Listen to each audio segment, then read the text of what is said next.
ನಾವು ಬ್ರೇಕ್ ಮಾಡಿರುವ ಸುದ್ದಿ ಅಂದ್ರೆ ರಿಪಬ್ಲಿಕನ್ ಬ್ರೇಕ್ ಮಾಡಿರುವ ಸುದ್ದಿಯಿಂದ ಚಂದನವನದಲ್ಲೇ ದೊಡ್ಡ ಮಟ್ಟದ ಸಂಚಲನ ಸೃಷ್ಟಿಯಾಗ್ತಾ ಇದೆ.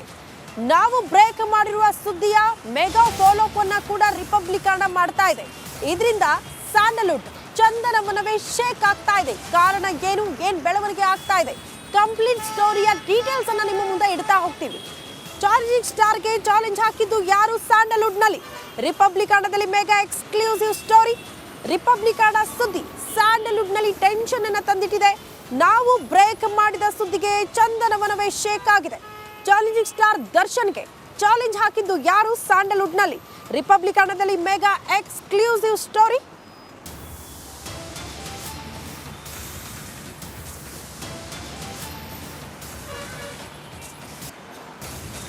ಮತ್ತೊಂದು ಅಪ್ಡೇಟ್ ಲಭ್ಯವಾಗ್ತಾ ಇದೆ. ಜೆಟ್ ಲ್ಯಾಗ್ ನಲ್ಲಿ ಕಾಟೇರ ಚಿತ್ರತಂಡದ ಪಾರ್ಟಿ ಪ್ರಕರಣ. ಚಿತ್ರರಂಗದಲ್ಲಿ ನಿಜಕ್ಕೂ ಟಾರ್ಗೆಟ್ ಆಗಿದ್ದಾರೆ ದರ್ಶನ್ ಅನ್ನೋದು ಪ್ರಶ್ನೆ ಆಗ್ತಾ ಇದೆ. ಎಲ್ಲಾ ವಿಚಾರದಲ್ಲೂ ಕೂಡ ಚಾಲೆಂಜಿಂಗ್ ಸ್ಟಾರ್ ದರ್ಶನ್ ಟಾರ್ಗೆಟ್ ಯಾಕೆ? ನಿರ್ಮಾಪಕ ರಾಕ್ಲೈನ್ ವೆಂಕಟೇಶ್ ಸ್ಫೋಟಕ ಹೇಳಿಕೆ ಕೊಟ್ಟಿದ್ದಾರೆ.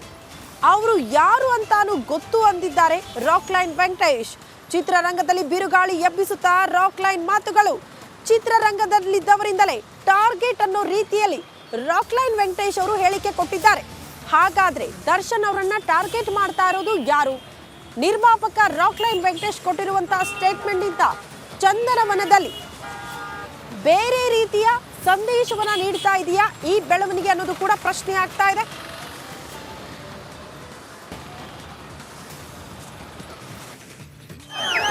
ಈಗ ನೀವು ಬುದ್ಧಿವಂತರು, ನಮಗಿಂತ ಜಾಸ್ತಿ ನಿಮ್ಗೆ ಅರಿವಿದೆ. ನೋಟಿಸ್ ಪ್ರಶ್ನೆಗೆ ನಿಮ್ಮಲ್ಲೇ ಉತ್ತರ ಇದೆ. ಇದರಿಂದ ಯಾರಿದ್ದಾರೆ ಅನ್ನೋದು ನನಗೂ ಗೊತ್ತಿದೆ.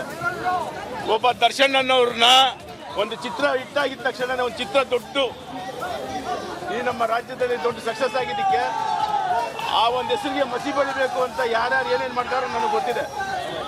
ಅರ್ಥ ಆಯ್ತಾ? ಇಂಥ ಈ ಸಂದರ್ಭದಲ್ಲಿ ಒಂದು ಚಿತ್ರ ಯಶಸ್ವಿ ಆಗದೆ ಕನ್ನಡ ಚಿತ್ರರಂಗದಲ್ಲಿ ತುಂಬ ಮುಖ್ಯ. ಅಂತ ಒಂದು ಸಂದರ್ಭದಲ್ಲಿ ಒಬ್ಬ ದರ್ಶನ್ ಮೇಲೆ ಯಾಕೆ ಟಾರ್ಗೆಟ್ ಮಾಡಬೇಕು ಅನ್ನೋದು ನನಗೆ ಗೊತ್ತಾಗ್ತಾ ಇಲ್ಲ. ಇದರಿಂದ ಯಾರಿದಾರೋ ನನಗೆ ಗೊತ್ತಿದ್ರು ನಾನು ಹೇಳಕ್ ಹೋಗೋದಿಲ್ಲ.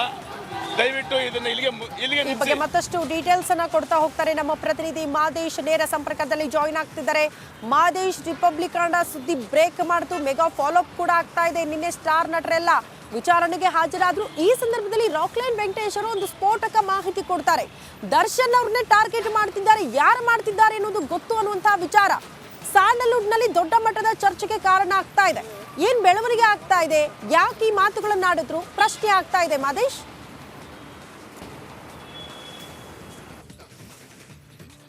ಖಂಡಿತವಾಗ್ಲೂ ಶ್ರುತಿ, ಈ ಒಂದು ಮಾತುಗಳು ಕೇಳಿ ಬರ್ತಿರೋದು ಈಗಿನಿಂದಲ್ಲ, ಸುಮಾರು ಈ ಹಿಂದಿನ ಒಂದಷ್ಟು ಎಕ್ಸಾಂಪಲ್ಗಳನ್ನು ಕೂಡ ತೆಗೆದುಕೊಂಡ್ರೆ ಎಲ್ಲ ಒಂದು ಕಡೆ ಚಿತ್ರರಂಗದಲ್ಲಿ ದರ್ಶನ್ ಅವರನ್ನ ಟಾರ್ಗೆಟ್ ಮಾಡಲಾಗ್ತಿದೆ ಅನ್ನುವಂಥ ಈ ಒಂದು ಮಾತುಗಳು ದರ್ಶನ್ ಆಪ್ತರ ವಲಯದಲ್ಲಿ ಸಾಕಷ್ಟು ಬಾರಿ ಕೇಳಿ ಬರ್ತಿದೆ. ಅದರಲ್ಲೂ ಕೂಡ ಇತ್ತೀಚೆಗೆ ನಡೆದಂತಹ ಕಾಟೇರ ಸಕ್ಸಸ್ ಪಾರ್ಟಿ ವಿಚಾರಕ್ಕೆ ಸಂಬಂಧಪಟ್ಟಂತೆ ಈ ಒಂದು ಕೇಸ್ನಲ್ಲಿ ಪೊಲೀಸರು ದಾಳಿ ಮಾಡಿ FIR ದಾಖಲು ಮಾಡ್ಕೊಂಡಿರ್ತಾರೆ. ಈ ಒಂದು ವಿಚಾರಕ್ಕೆ ಸಂಬಂಧಪಟ್ಟಂತೆ 8 ಜನರಿಗೂ ಕೂಡ ಸುಬ್ರಹ್ಮಣ್ಯ ನಗರ ಪೊಲೀಸರು ವಿಚಾರಣೆಗೆ ಹಾಜರಾಗುವಂತೆ ನೋಟಿಸ್ ಕೊಟ್ಟಿರ್ತಾರೆ. ನಿನ್ನೆ ವಿಚಾರಣೆಗೆ ಹಾಜರಾದಂಥ ಸಂದರ್ಭದಲ್ಲಿ ಹೊರಗಡೆ ಬಂದಿದ್ದಂತಹ ರಾಕ್ಲೈನ್ ವೆಂಕಟೇಶ್ ಒಂದು ಸ್ಫೋಟಕ ಹೇಳಿಕೆಯನ್ನು ನೀಡ್ತಾರೆ. ಇದೆಲ್ಲದರ ಹಿಂದೆ ಬೇರೊಬ್ಬರ ಕೈವಾಡ ಇದೆ, ಅದು ಯಾರಂತೂ ನನಗೆ ಗೊತ್ತು. ಇದೆಲ್ಲವನ್ನು ಕೂಡ ದರ್ಶನ್ನ ಮೇಲೆ ಇರುವಂತಹ ಒಂದು ಟಾರ್ಗೆಟ್, ಅಂದರೆ ದರ್ಶನ್ ಅವರ ಬೆಳವಣಿಗೆಯನ್ನ ಸಹಿಸಲಾಗಿದೆ. ಈ ರೀತಿಯಾದಂಥ ಒಂದು ಟಾರ್ಗೆಟ್ ಅನ್ನ ಮಾಡಿದ್ದಾರೆ. ಪ್ರತಿಯೊಂದು ದರ್ಶನರ ವಿಚಾರದಲ್ಲಿ ಈ ರೀತಿಯಾದಂಥ ಟಾರ್ಗೆಟ್ ಮಾಡಲಾಗ್ತಿದೆ ಅಂತೇಳಿ ಒಂದು ಸ್ಫೋಟಕ ವಿಚಾರವನ್ನ ಹೇಳಿದ್ದಾರೆ. ಅಂದ್ರೆ ಇದು ಉದ್ದೇಶಕ ಪೂರ್ವಕವಾಗಿ ನಿಜಕ್ಕೂ ಕೂಡ ದರ್ಶನರನ್ನ ಚಿತ್ರರಂಗದಲ್ಲಿ ಟಾರ್ಗೆಟ್ ಮಾಡಲಾಗ್ತಿದೆ ಅನ್ನುವಂಥ ಚರ್ಚೆಗಳು ಈಗ ಸ್ಯಾಂಡಲ್ವುಡ್ ನಲ್ಲಿ ಶುರುವಾಗಿದೆ. ಯಾಕಂದ್ರೆ ಕಳೆದ ಒಂದಷ್ಟು ಪ್ರಕರಣಗಳನ್ನು ನೋಡ್ತಿದ್ರೆ ದರ್ಶನ್ ಅವರ ಸಿನಿಮಾಗಳು ಒಂದು ಕಡೆ, ಅಂದರೆ ಈ ಹಿಂದೆ ಕ್ರಾಂತಿ ಸಿನಿಮಾದಕ್ಕೂ ಮುಂಚೆ ಕೂಡ ಒಂದಷ್ಟು ಆರೋಪಗಳು ಕೇಳಿ ಬಂದಿತ್ತು. ದರ್ಶನ್ ಅವರ ವಿರುದ್ಧ ನಿರ್ಮಾಪಕ ಉಮಾಪತಿ ಶ್ರೀನಿವಾಸ್ ಅವರ ಒಂದಷ್ಟು ಕೇಸ್ಗಳು ಕೂಡ ಆಯಿತು. ಆ ಟೈಮ್ನಲ್ಲೂ ಕೂಡ ಇದೇ ರೀತಿಯಾದಂಥ ಒಂದಷ್ಟು ಹೇಳಿಕೆಗಳನ್ನು ದರ್ಶನ್ ಆಪ್ತ ವಲಯದ ಜನ ಇದೇ ರೀತಿಯಾಗಿ ಮಾತನಾಡ್ಕೊಂಡಿದ್ರು. ಆ ಟೈಮ್ನಲ್ಲೂ ಕೂಡ ಅವರ ಆಪ್ತ ವಲಯದಲ್ಲಿ ದರ್ಶನರನ್ನ ಟಾರ್ಗೆಟ್ ಮಾಡಲಾಗಿದೆ ಅಂತೇಳಿ ಮಾಧ್ಯಮಗಳ ಮುಂದೆ ಅವರ ಆಪ್ತರು ಬಂದು ಹೇಳಿಕೆ ನೀಡುವಂಥ ಕೆಲಸವನ್ನು ಮಾಡಿದರು. ಅದಾದ ಮೇಲೆ 1-2 ವರ್ಷ ಆದಮೇಲೆ ಮತ್ತೆ ಈಗ ದರ್ಶನರನ್ನ ಮತ್ತೆ ಟಾರ್ಗೆಟ್ ಮಾಡಿದ್ದಾರೆ ಅಂತೇಳಿ ಈಗ ರಾಕ್ಲೈನ್ ವೆಂಕಟೇಶ್ ಅವರು ಮತ್ತೆ ಸ್ಫೋಟಕ ಹೇಳಿಕೆಯನ್ನು ನೀಡಿದ್ದಾರೆ. ಹೀಗಾಗಿ ಈ ಒಂದು ವಿಚಾರ ಸದ್ಯಕ್ಕೆ ಸ್ಯಾಂಡಲ್ವುಡ್ನಲ್ಲಿ ಸಾಕಷ್ಟು ಚರ್ಚೆ ಆಗ್ತಿದೆ. ಹಾಗಾದ್ರೆ ನಿಜಕ್ಕೂ ಕೂಡ ದರ್ಶನ್ರನ್ನ ಟಾರ್ಗೆಟ್ ಮಾಡಲಾಗಿದೆಯಾ? ಮಾಡಿದ್ದಾರೆ ಹಾಗಾದ್ರೆ ರಾಕ್ಲೈನ್ ಅವರು ಹೇಳುವಂತ ಪ್ರಕಾರ ಯಾರು ಟಾರ್ಗೆಟ್ ಮಾಡಿದ್ದಾರೆ ಅನ್ನೋದಕ್ಕೆ ರಾಕ್ಲೈನ್ ಅವರೇ Okay, ಮಾದೇಶ್. ಸ್ಪಷ್ಟ ಉತ್ತರವನ್ನ ನೀಡಬೇಕಿದೆ. ಶ್ರುತಿ. ಓಕೆ ಮಾದೇಶ್, ಧನ್ಯವಾದಗಳು ತಮ್ಮೆಲ್ಲ ಮಾಹಿತಿಗೆ.